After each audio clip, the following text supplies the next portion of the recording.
অঞ্জলি, কোথায় পালাচ্ছিস? ভাবিজি, পরে দেখা হবে। এর ভ্যাচের পাল অঞ্জলি। আর তখনই আমি লাকির সাথে ধাক্কা খেলাম। লাকি বেটা, অঞ্জলিকে দেখেছিস? নালায়ক আমার চপ্পল চুরি করে পালিয়েছে। লাকি বেবি, মুখ খোলাস না। রানী, তুই আজ শেষ। স্যার, হয়তো আপনি এই মেয়ের কথাই বলছেন। Good night sir. লাকি বেটা, তুই শেষ। Sorry cutie. টিচার কি খুশি করে রাখতে হয়? তোর তো এবার আমাকে স্কুলে মুছা মারার শাস্তি পেতে হবে। মা কসম, এই আইনস্টাইনের ছেলেতে শিক্ষা না দিলে আমার নামও অঞ্জলি নয়। অমন, চমনজি।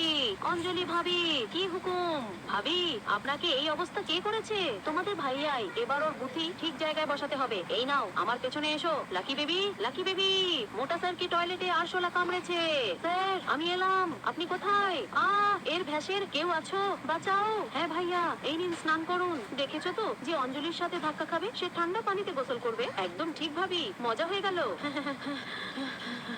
অঞ্জলি ডার্লিং, ভ্যাসের জয় হোক। এই আইনস্টাইনের জেলা আবারও বেঁচে গেল। রাগে লাল হয়ে গেছে। নাও, পানি ছিটিয়ে নাও। প্ল্যান এ আবার ফ্লপ। এরপর স্কুল থেকে বাড়ি ফেরার সময় অমন চমন, এভাবে হবে না। এবার সোজা গেম ওভার। তারপর আমরা লাকিকে খুঁজতে লাগলাম। এখানেও নেই। যাও গিয়ে খুঁজে আনো যে ভ্যাসের গোবর কোথায় গেল। এদিকে তো এসেছিল। অঞ্জলি নানি, কি দেখছো? আর তখনই আমাদের দুজনের মন গার্ডেন গার্ডেন হয়ে গেল। রানী, আমি নতুন মুভির 2টো টিকিট এনেছি। এবার তো ঝগড়া বন্ধ করো। তারপর আমি টিকিট নিয়ে নিলাম। আগে দিতে পারতে না? আমাকে নিতে বাড়ি চলে এসো। তোর সাথে ঝগড়ার পরও মন তো তোর মধ্যেই থেকে যায়। যাদের সাথে সবচেয়ে বেশি ঝগড়া হয় প্রায়শই